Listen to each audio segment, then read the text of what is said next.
ओम शांति। स्वागत है सभी का। श्री रामचरितमानस सभी ने सुना है।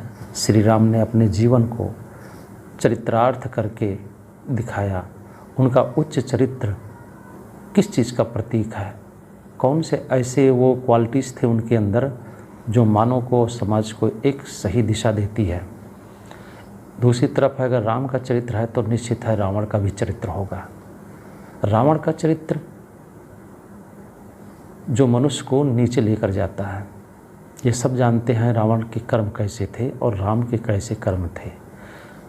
गुण और अवगुण, इन दोनों की वजह से कोई राम कोई रावण बनता है। आज भी समाज में कोई अच्छा और बुरा, जिसके अंदर अवगुण है, जिसके अंदर गुण है, उसी अनुसार उसकी परख होती है। मनुष्य स्मृति में लिखा है, धर्म के साधारण रूप से 10 स्तंभ हैं। राम राज्य में अगर देखा जाए तो राम राज्य में धर्म के ये सारे स्तंभ श्री राम के जीवन में दिखता है, क्योंकि राम राज्य राम के चरित्र से, राम के गुण से, राम के व्यवहार से ही पहचाना जाता है। इसलिए ही तो कहा गया है जो है, क्योंकि हो सकता है और ये सत्य भी है कि धर्म कूट कर श्री राम के जीवन और चरित्र में था, जो उनके व्यवहार से और कर्म से दिखता था। धर्म कर्म से दिखने वाली ही चीज़ है, सिर्फ बोलने वाली चीज़ नहीं है, ये धारण करने की चीज़ है।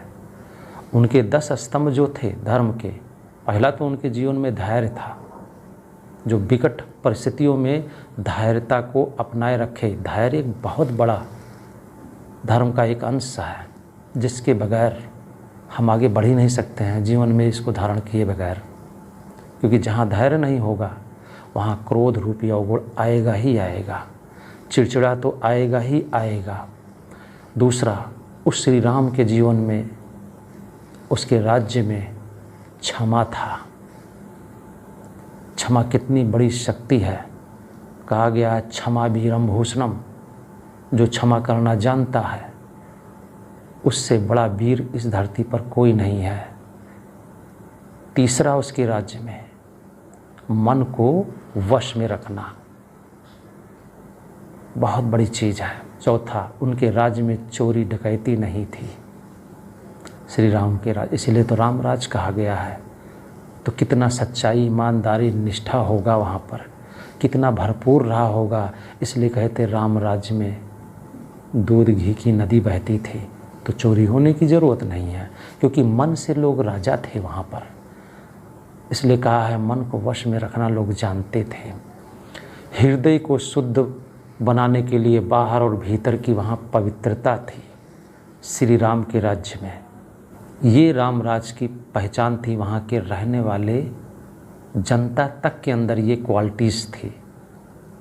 इंद्रियों को वश में रखने की उनके पास मानसिक शक्ति का बल था, जो अपनी इंद्रियों को वो आर्डर से चलाते थे, इंद्रियां उनको नहीं चलाती थी।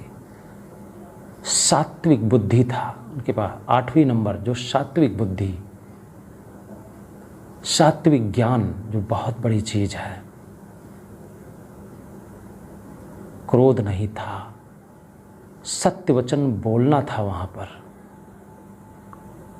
ये 10 लक्षण थे, 10 स्तंभ थे। इन 10 स्तंभ को जीवन में मनुष्य यहाँ कलयुग में उतार ले तो वो महानता की तरफ बढ़ सकता है।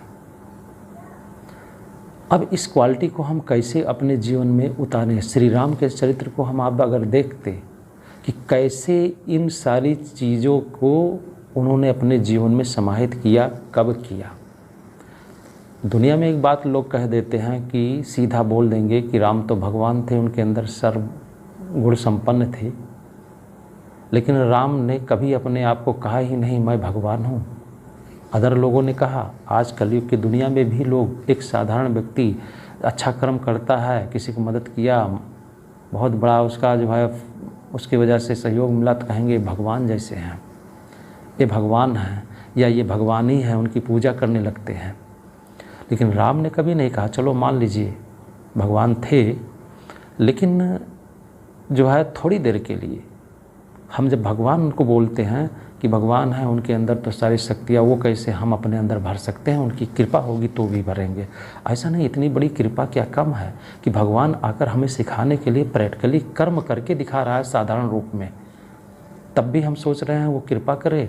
थोड़ी देर के लिए उसको आप मानो समझ लो कि उसने मानो होकर अगर ये किया है तो मैं क्यों नहीं कर सकता है? उसको देख देख कर नकल करके थोड़ा अकल भी आ जाए। तो मेरे भारत का जो हालत है, जो पूरे विश्व का हालत है, जो धर्मों का हालत आज इतना नीचे गिरावट की तरफ जा रहा है, वो उत्थान की तरफ आ जाए। अब हम ये जानना चाहेंगे या जानेंगे हम सब, अब हम ये जानेंगे आगे कि श्री राम ने वो कैसे और कब वो तपस्या की जब उनके जीवन में ये सारी क्वालिटी आई। क्योंकि 14 साल वनवास में जाने के बाद ही राम के जीवन में वो सारी क्वालिटियाँ स्पष्ट दिखाई पड़ी, प्रैक्टिकली किया। इन गुणों को आप हथियार समझ सकते हो, इन 10 स्तंभ को आप अस्त्र समझ सकते हो कि ये अस्त्र के बगैर श्री राम 14 साल और उस महारावण से विजय प्राप्त नहीं कर पाते। उनके अंदर ये नहीं होता तो नहीं कर पाते। ये शक्तियाँ कब और कैसे उन्होंने धारण की, इसके विषय में हम आगे चैप्टर में आपसे बात करेंगे।